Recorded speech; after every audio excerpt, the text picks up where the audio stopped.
Today, I'm equal parts excited and weirdly nervous. I'm about to get the results of my Ancestry DNA test. Hey, Julie, how's it going? Sean, how are you? Good to see you. I got my laptop. Excellent. So, you gonna Let's look take it me up. through this? I am. But before the big drum roll, let's recap the journey so far. Just pretend the camera's not here, Mom.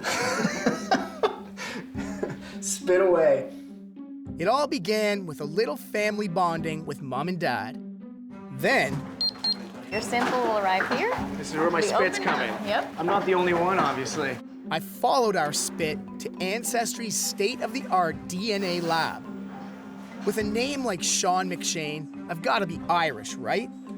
But how much is anyone's guess? And my mom was adopted, so that mystery runs deep. Or at least it did. So we'll start with your genetic ancestry, which is an estimate of where your ancestors might have lived hundreds to thousands of years ago. It's a little bit of a more distant ancestry than your family tree might say. So you're 100% European, 60% Great Britain, And only 25 only 25% Irish. Ireland. What are we doing in an Irish pub? You're still Irish. You still got Irish Okay, blood. good. And you've also got 6% Scandinavian. Wow. So your dad is 31% Great Britain, Europe West, and Ireland. So he has 23% Ireland, but not as much as he expected. I've actually got more Irish in me than my dad. That's right. According to this. And what about my mom? So your mom is actually 44% Irish. Wow, she's the most Irish. Wow. She should be here in the bar right now. Cheers, Mom. Pour a Guinness for you. All these numbers come from comparing my DNA to the DNA of folks with well-known, deep roots in 26 reference regions around the globe.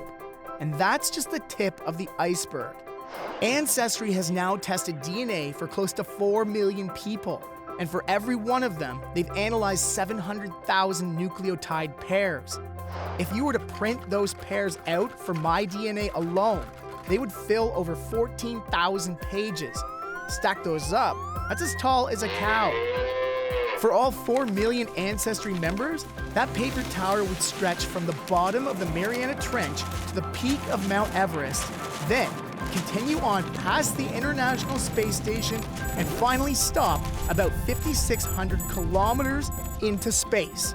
So we can learn a lot more by comparing your DNA to everyone else who's taken an Ancestry DNA test. And that's called our DNA matches. And so based on the amount of DNA you seems like you share with these people, we can give you a predicted relationship. Okay, there's my parents. And it looks like I have an extremely high likelihood of being closely related to them. That's correct. There's no surprises there. I'm happy about that. Other than my immediate family, I've likely never met any of the matches on this list. But a common fragment of DNA has now linked us together, and Ancestry is opening the door. So when you hit view match for this person, we can see that you both have this couple in your family tree, Samuel Peters Buell and Mary Elizabeth Sprague. We're related back at my 4th great-grandfather.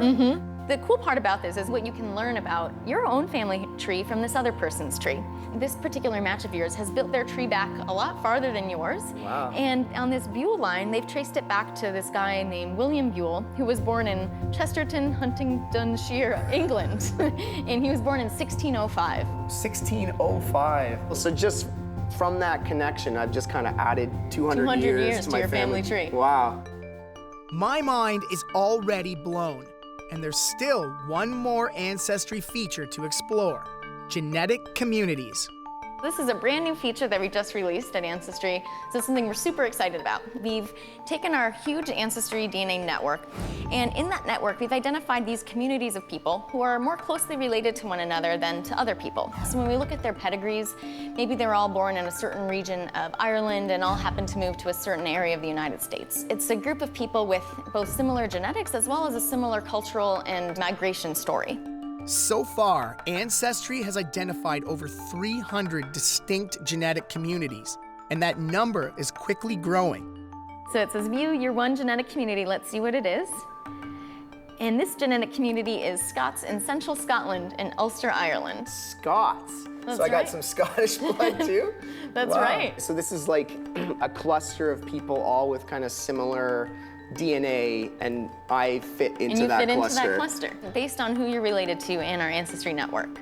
This genetic community seems to represent a lot of people who had ancestors born in Scotland, and then also some people born here in Northern Ireland. Finally, the bits and pieces of my story are lining up. The Northern Irish origins of my McShane family name, my genetic ethnicity from Great Britain and Ireland, which overlap right in this zone. And now, my genetic community, the Scots in Central Scotland and Ulster, Ireland. Throw in this embarrassing childhood photo, I think it's fair to say my blood does indeed run green. Thanks so much, Julie. Yeah, thanks. I'm Cheers. glad you enjoyed it. Cheers. Absolutely.